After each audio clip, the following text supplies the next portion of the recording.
اس کو راتوں کو نیند نہیں آتی یا اس کو ضمیر جاگ گیا ہے, اس نے سچ بول ہی دیا ہے, تو اس کو کم سے کم آپ جوڈیشل انکوائری کر لو.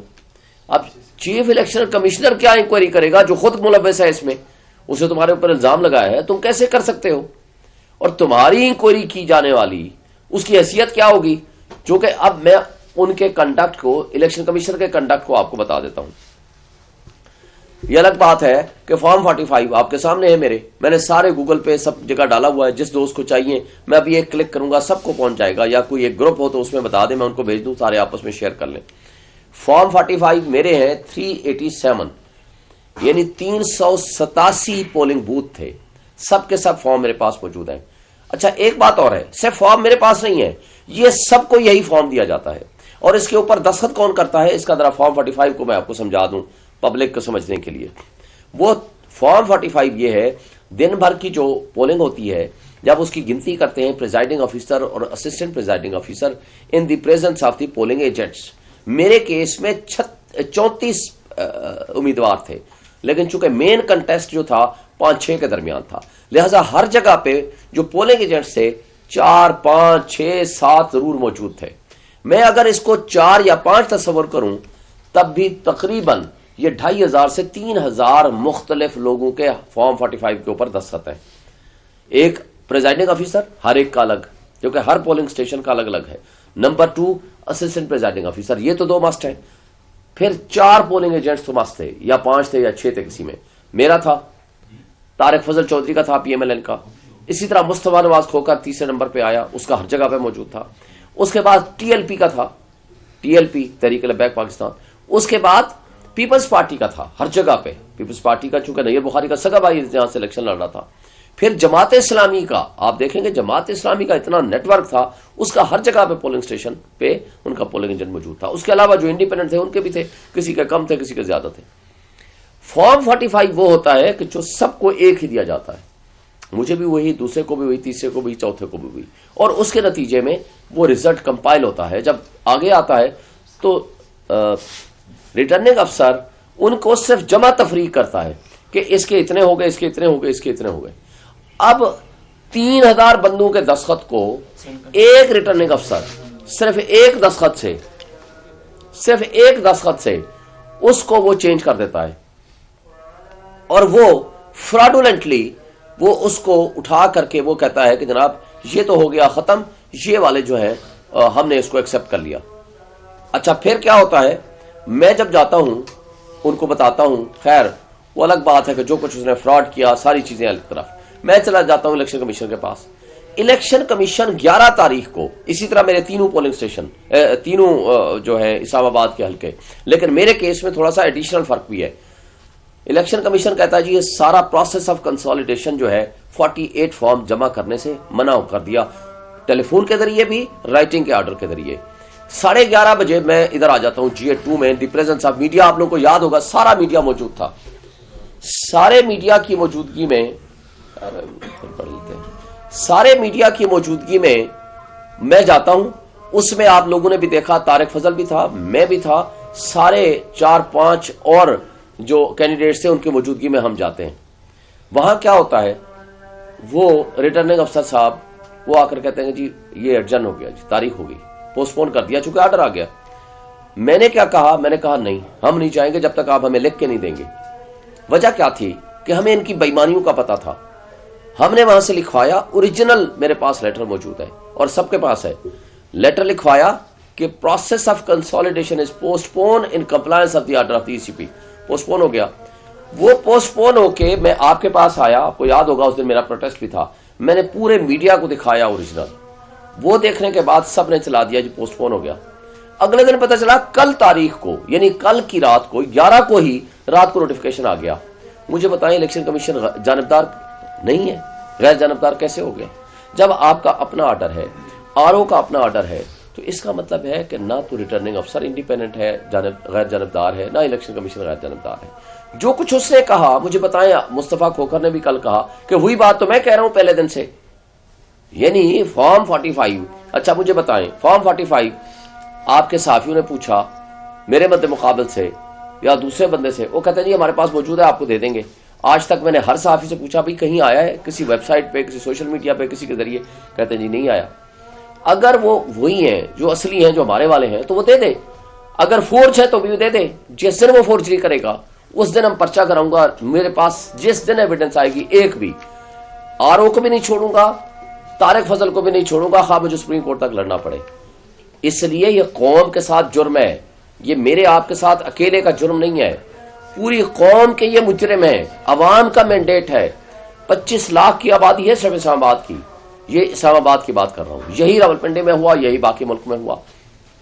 اب چیف جسٹس آف پاکستان چونکہ بقول ان کے وہ سوشل میڈیا یا باقی چیزیں نہیں دیکھتے، تو میں نے ان کو خط لکھا ہے پرسوں اور 16 تاریخ کو، اور کل ان کو ریسیو ہو چکا ہے، اور آپ نے دیکھا ہے اس میں میں نے پوری تفصیل بیان کی ہے کہ میرے ساتھ کیا ہوا، اور اسی طرح تینوں حلقوں میں، اسی طرح پورے پاکستان میں ہو چکا ہے۔ لہذا کل جو کیس لگا ہوا ہے، میں یہ ریکویسٹ کروں گا آپ کے توسط سے بھی، اور خود بھی جاؤں گا کہ چیف جسٹس آف پاکستان اس میں سو موٹو نوٹس لیں۔ آج ہمیں 180 سے زائد سیٹیں پی ٹی آئی جیت چکی ہے، ہم یہ سمجھتے ہیں کہ آپ اس کو فوری طور پر نوٹس لے کے آپ اس پروسیس آف انلیگلٹیز اینڈ ارریگولرٹیز کو ختم کریں۔ یہ ایک دن کا کام ہے، میں نے 3 دن کا کہا ہے ان کو، لیکن ایک دن کا کام ہے۔ سیشن جج اس کو سپورٹ دے دیں، اسسٹنٹ ایڈیشنل سیشن جج اور سینئر سول جج، ان کو کہیں جی فارم 45 چیک کر لیں، یہ جو اصلی ہیں، جو نقلی ہوگا اسی وقت اس کو پکڑ کے جیل میں ڈال دیں اصلی کے مطابق۔ اچھا پھر میرے والے فارم تو نہیں ہے نا، سب کے پاس ہیں اسلام آباد میں، آپ اصلی فارم کے مطابق گزٹ نوٹیفائی، فارم 47 بنائیں، 48 بنائیں، گزٹ نوٹیفائی کر دیں، ان کو آپ عہد دے دیں۔ جو غلط کر رہا ہے اس کے خلاف ایکشن لیں۔ پھر بھی کوئی سمجھتا ہے کہ نہیں جی میرے ساتھ جاتی ہوئی، آپ ٹریبونل میں چلے جائیں، مگر اس طرح کا فراڈ عوام کے ساتھ نہ پاکستانی قبول کریں گے، نہ کوئی دنیا قبول کرے گی۔ آج پوری انٹرنیشنل ورلڈ بول چکی ہے اور بول رہی ہے، جو کچھ ہو رہا ہے یہ انتہائی زیادتی ہے۔ آج ذمہ داری چیف جسٹس آف پاکستان پہ ڈبل ٹرپل ہو چکی ہے، قوم آپ کی طرف دیکھ رہی ہے۔ اگر اس عوامی انقلاب کا راستہ روکنے کی کوشش کی گئی تو میرا خیال ہے خونی انقلاب آئے گا، اور اس کا نقصان تمام ان شخصیات کو بھی ہوگا، ان اداروں کو بھی ہوگا، ان لوگوں کو بھی ہوگا۔ اور یہ جو ڈاکہ زنی کر کے سرے عام خوشیاں منا رہے ہیں، میں ان سے پوچھتا ہوں کہ آپ کو شرم و حیا اور غیرت آپ نے ختم کر دی ہے؟ تمام پولنگ ایجنٹ سے آپ پوچھ لیں، آج میں ہو کر آئے ہوں اپنے حلقے کے، ہر گلی محلے ہر پولنگ اسٹیشن پہ الحمدللہ ہم جیتے ہیں، ان کے اپنے پولنگ ایجنٹس ہمیں مبارکباد دینے آتے ہیں، ان کے اپنے لوگ۔ مجھے بتائیں کس منہ سے آپ وہاں گزریں گے، کسی شادی پہ، کسی غمی پہ، کسی ایریا میں جہاں سے گزریں گے، پہلے لوگ اگر چور کا نعرہ لگاتے تھے اب ڈاکو کا نعرہ لگائیں گے۔ اس ڈاکہ زنی پہ اگر آپ خوش ہیں تو افسوس کی بات ہے، آپ پبلک کو، عوام کو، اپنے ویل وشر کو اور اپنے لوگوں کو آپ پیغام کیا دینا چاہتے ہیں؟ یعنی ڈاکہ زنی جائز ہے؟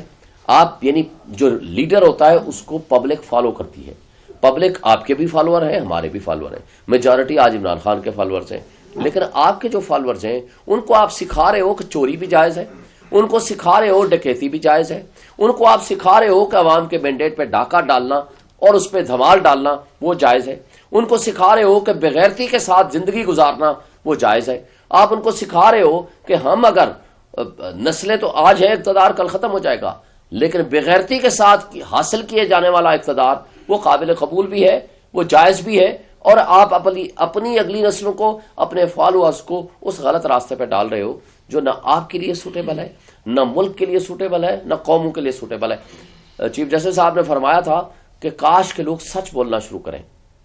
میں ان سے کہتا ہوں کہ آج وقت ہے، وہ سچ اگر کسی نے بولنا ہے اس کو پروٹیکشن دیں، اس سچ بولنے والے کو بلائیں عدالت میں، اس سے ثبوت لیں، اور اس سچ کے بدلے میں اس کو عبرت کا نشان نہ بنائیں، اس کو اپریسیٹ کریں کہ کوئی تو سچ بولا، کوئی تو اٹھا، تو صرف وہ واحد تھوڑا ہے، پوری دنیا بول اٹھی ہے۔ آج سارے لوگ بول اٹھے ہیں، وہ ساری سیاسی جماعتیں جو اس فراڈ اور ڈکیتی کا حصہ نہیں ہیں وہ سب بول رہے ہیں، تو کم سے کم سچ بولنے والوں کو اتنی اپریسیشن ہمیں قوم دے، ہمارے صحافی دیں، ہمارا ادارے دیں کہ یار کسی نے سچ بولا ہے تو ہمیں کم سے کم ان کو اپریسیشن دیں۔ اور اس کے ساتھ ایک دو چیزیں میں اور ایڈ کر دوں گا تاکہ پھر آپ کے ساتھ میں اپنی بات ختم کروں۔ یہ جو مریم اورنگزیب نے پریس کانفرنس کر کے الیکشنز کو متنازع بنانے کی سازش یہ لوگ کر رہے ہیں، اور جو کل بھی کیس لگا ہوا ہے، میں اس کی شدید مذمت کرتا ہوں۔ کیونکہ ان کے پاس اور کوئی چیز نہیں باقی نہیں رہی. یہ چاہتے ہیں کہ دوبارہ الیکشن کی طرف جائے اور پھر ہم وہ فراڈ شروع کریں جو الیکشن ڈے سے شروع ہوگا اور آگے جائے گا.